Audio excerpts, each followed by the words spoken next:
پر تنقید کی ہے، دو پہلوؤں کو نشانہ بنایا ہے۔ میں اختصار سے انہی دو پہلوؤں کا ذکر کر کے گفتگو اختتام کی طرف لے جاؤں، تاکہ آج کا یہ مجمع نظریاتی طور پہ، فکری طور پہ کچھ نہ کچھ سوچ اور نظریہ لے کے جائے، فکر لے کے جائے کہ پیغمبر علیہ السلام کے خاکے بنانے والے وہ دنیا کے سامنے ہمارے آقا کا نقشہ کیا پیش کرنا چاہتے ہیں، اور ہم نے اس کا توڑ کیسے کرنا ہے۔ آقا علیہ السلام کی مبارک زندگی کے دو پہلوؤں کو انہوں نے تنقیس کا نشانہ بنایا ہے۔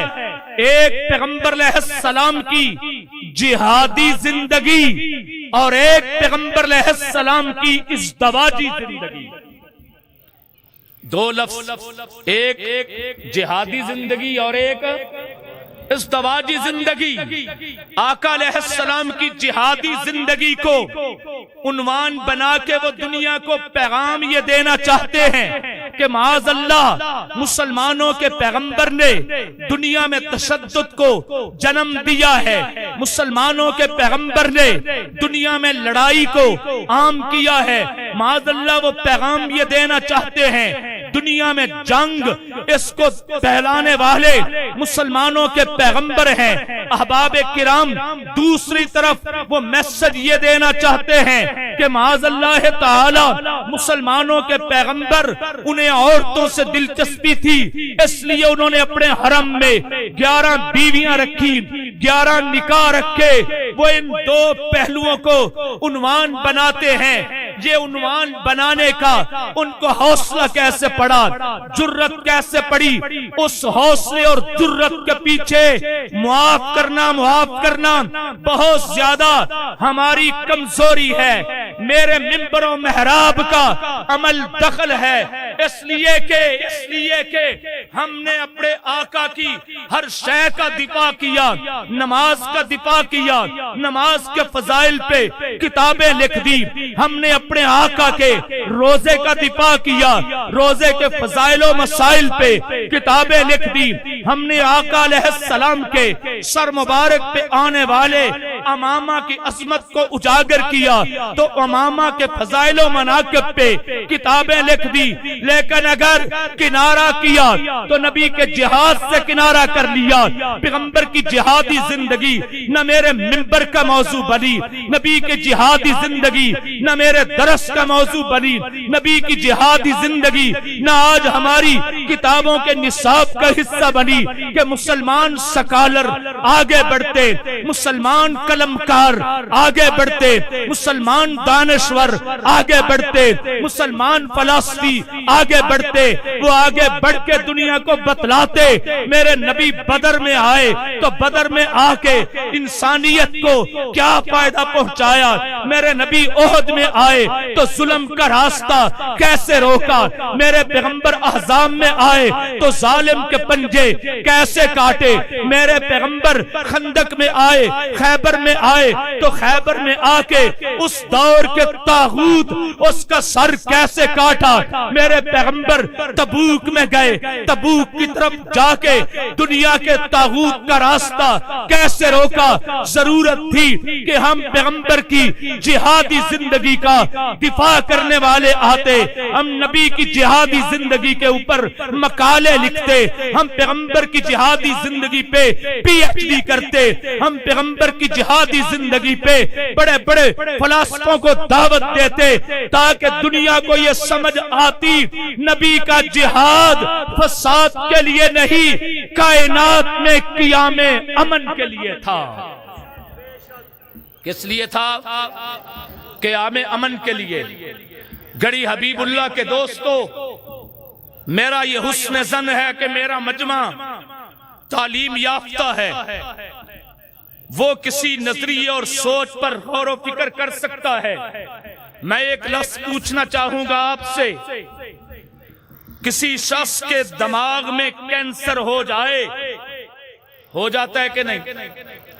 دماغ کا کینسر ہو جاتا ہے، یا کسی شخص کے بدن میں کینسر کا پھوڑا ہو جائے، اس کینسر کو ختم کرنے کے لیے جو سرجن بدن کاٹتا ہے، جو سرجن ہماری کھوپڑی کو چیرتا ہے، کھوپڑی چیر کے بھیجا باہر نکال کے اس کے اندر سے رسولی کو باہر پھینکتا ہے، اس سرجن کو ہم مسیحا کہتے ہیں یا قاتل کہتے ہیں؟ بولو، وہ انسانیت کا مسیحا ہے یا انسانیت کا قاتل؟ وہ انسانیت کا مسیحا۔ لیکن میرا دانشوروں سے سوال ہے کہ وہ کھوپڑی کو کاٹ رہا ہے، بھیجے کو باہر نکال رہا ہے، پھر بھی مسیحا ہے، وہ پیٹ کو چاک کر رہا ہے، پھر بھی مسیحا ہے، وہ حلق کے اندر اوزار داخل کر رہا ہے، پھر بھی مسیحا ہے، جو اور وہ ٹانگ کاٹ رہا ہے، پھر بھی مسیحا ہے، وہ دل چیر رہا ہے، پھر بھی مسیحا ہے، وہ پوری کی پوری باڈی اس کا آپریٹ کر رہا ہے، پھر بھی مسیحا ہے، اور اس کے آپریٹ کے دوران آدمی مر بھی جاتے ہیں، جاں بحق بھی ہو جاتے ہیں، اور وہ کھوپڑی کاٹنے سے پہلے اس کے ورثاء سے لکھوا لیتا ہے یہ مر گیا تو میں مجرم نہیں ہوں، اور ورثاء لکھ کے دیتے ہیں اور کہتے ہیں کہ ہم لکھ کے دیتے ہیں آپ اس پہ خنجر چلائیے، آپ اس پہ چھری چلائیے، آپ اس پہ اوزار چلا کے اس کا دماغ بھیجا باہر نکالیے، ہم اجازت دیتے ہیں، آپ یہ کیجئے، اگر یہ مر گیا آپ کا قصور نہیں، یہ سب کچھ ہم کر رہے ہیں اور اس کو مسیحا کہہ رہے ہیں۔ بندے اس کے ہاتھوں مر جاتے، وہ پھر بھی مسیحا ہے۔ کیوں؟ اس لیے کہ آج کا دانشور، آج کا فلسفر، آج کا ڈاکٹر، آج کا فلسفی، آج کا پروفیسر وہ سمجھتا ہے کہ اس کا جگر کاٹنا یہ قتل کے لیے نہیں، یہ کینسر کو ختم کرنے کے لیے ہے، اس کے کھوپڑی کھول دینا، بھیجا باہر نکالنا اس کو مارنے کے لیے نہیں، بلکہ اس کے دماغ سے کینسر کی رسولی نکالنے کے لیے ہے۔ اس دوران یہ مر بھی جائے تو ڈاکٹر پھر بھی مسیحا ہے۔ اگر دنیا کے ڈاکٹروں کو پھر بھی مسیحا مانتے ہو تو میرے پیغمبر تو کل کائنات کے مسیحا ہے، میرے آقا تو کل کائنات کے لیے طبیب بن کے آئے ہیں، میرے آقا تو کل کائنات کے شافع بن کے آئے ہیں، میرے آقا تو کل کائنات کی بھلائی لے کے آئے ہیں، میرے آقا تو کل کائنات کے لیے خوبیاں لے کے آئے ہیں۔ اس معاشرے کے کینسر کو ختم کرنے کے لیے میرے آقا بدر میں گئے، میرے آقا احد میں گئے، میرے آقا خیبر میں گئے، میرے آقا خندق میں گئے، میرے آقا احزاب میں گئے، میرے آقا تبوک میں گئے، میرے آقا حنین میں گئے، میرے آقا طائف میں گئے، میرے آقا نے تلوار اٹھائی، میرے آقا علیہ الصلوۃ والتسلیم نے بدر کے اندر 70 گردنیں کاٹ کے ان 70 کینسر کی رسولیوں کو انسانی بدن سے، انسانی معاشرے سے الگ کیا تھا۔ نبی کا جہاد امت کی بقا کے لیے تھا، انسانیت کے امن کے لیے تھا، انسانیت کی صلح کے لیے تھا، انسانیت کو بھلائی دینے کے لیے تھا، انسانیت کی فلاح و بہبود کے لیے تھا، صرف قتل کے لیے نہیں۔ اس لیے خاکے بنانے والوں، تم تاریخ کا غلط مطالعہ کر کے آئے ہو، تم نے دنیا سے غلط سبق سیکھا ہے۔ آقا تو انسانیت کو بیدار کرنے کے لیے، جگانے کے لیے آئے تھے، فرش سے لے کے عرش پہ پہنچانے کے لیے آئے تھے۔ بات سمجھ آ رہی ہے؟ کوئی مشکل تقریر تو نہیں شروع کر دی؟ باقی رہے شعر اشعار، وہ انشاءاللہ قاضی صاحب آ رہے ہیں، ساری کسریں پوری کریں، ٹھیک ہے؟ قاضی صاحب بہت اچھے اشعار سناتے ہیں، بہت عمدہ سناتے ہیں، اس لیے میری تقریر میں اگر کسی کا ذہن ہو کہ اتنی تقریر کر دی، ایک شعر بھی نہیں پڑھا، ایک بھی نہیں پڑھا، تو یہ اللہ نے تقسیم کی ہے نا، تقسیم ہے، انشاءاللہ پورا کوٹا پورا ہوگا. ہاں جی جاگ رہے ہیں؟ تو میں عرض کر رہا ہوں حضور نبی پاک صلی اللہ علیہ وسلم کی جہادی زندگی کو تنقید کا نشانہ بنایا، یا پیغمبر علیہ السلام کی ازدواجی زندگی کو. یہ ازدواجی زندگی میں بھی بہت حد تک ہماری کوتاہی ہے. ہم اپنے منبر و محراب سے نکاح کے فوائد بیان نہیں کرتے. ایک سے زائد اگر نکاح کی انسانی معاشرے کو ضرورت ہو ہم اس کی حوصلہ افزائی نہیں کرتے. اس مولوی کو، اس حاجی صاحب کو، اس پیر صاحب کو ہمیشہ شک کی نگاہ سے دیکھتے ہیں جس نے پہلی بیوی سے 2-4 بچے ہونے کے باوجود اور نکاح کر لیا ہو. ہمیں اس کے تقوی طہارت پہ شک پڑ جاتا ہے. نہیں خاکے بنانے والوں، میرے آقا کی شادیاں دیکھتے ہو، پہلی شادی اس خاتون سے ہوئی جو 2 دفعہ بیوہ ہو چکی ہے. میرے آقا نے بیوہ عورت سے شادی کر کے بیوہ کا مقام اونچا کر دیا، بیوہ کی آبرو اونچی کر دی. اور غور کرو، میرے آقا نے پہلی شادی اس خاتون سے کی جو عمر میں 15 سال بڑی ہے.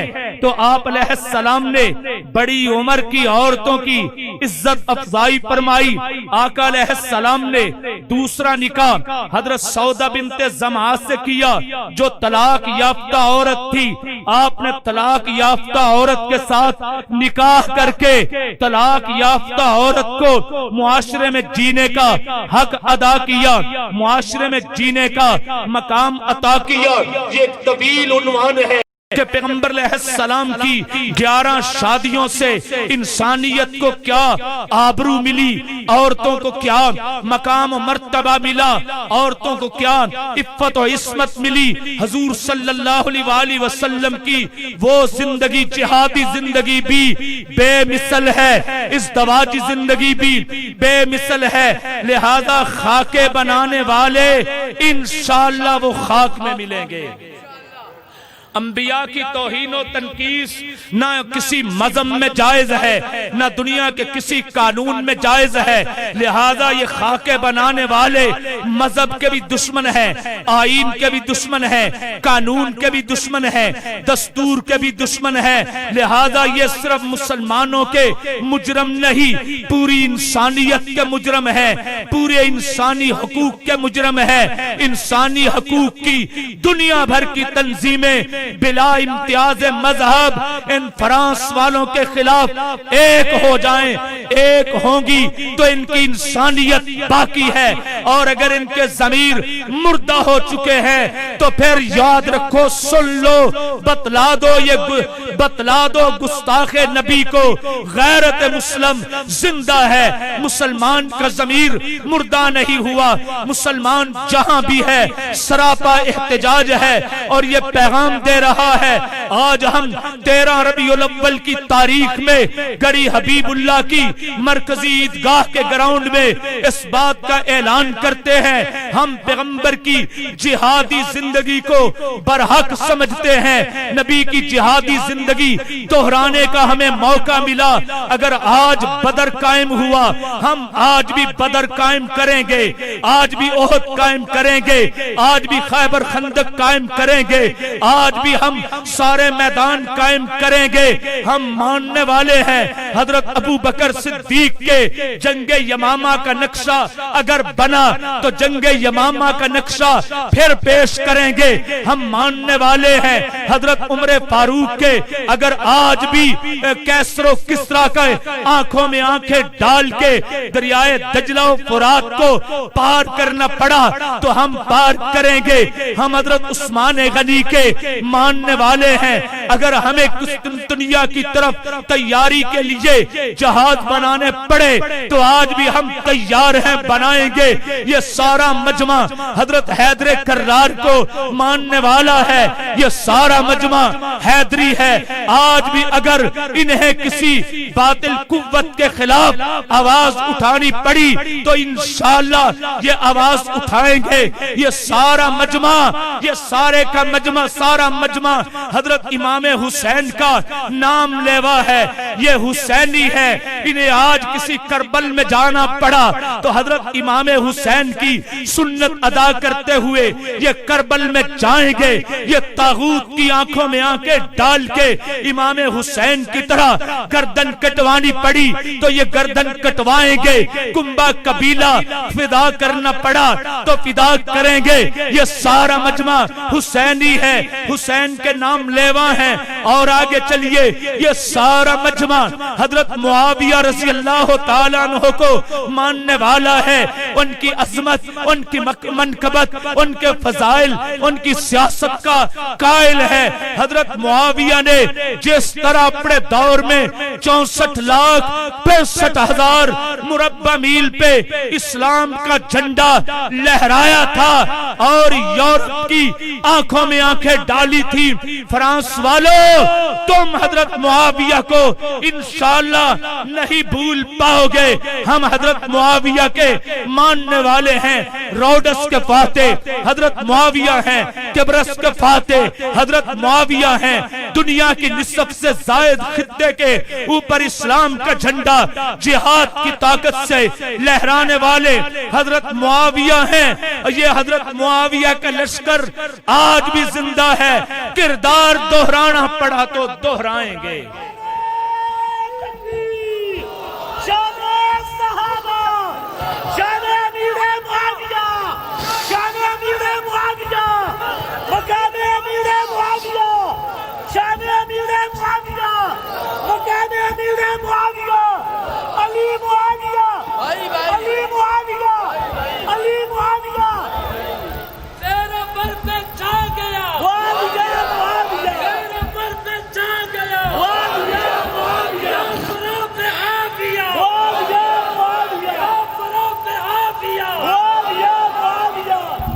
وکیل ناموس صحابہ مولانا عبدالواحد رسول نقوی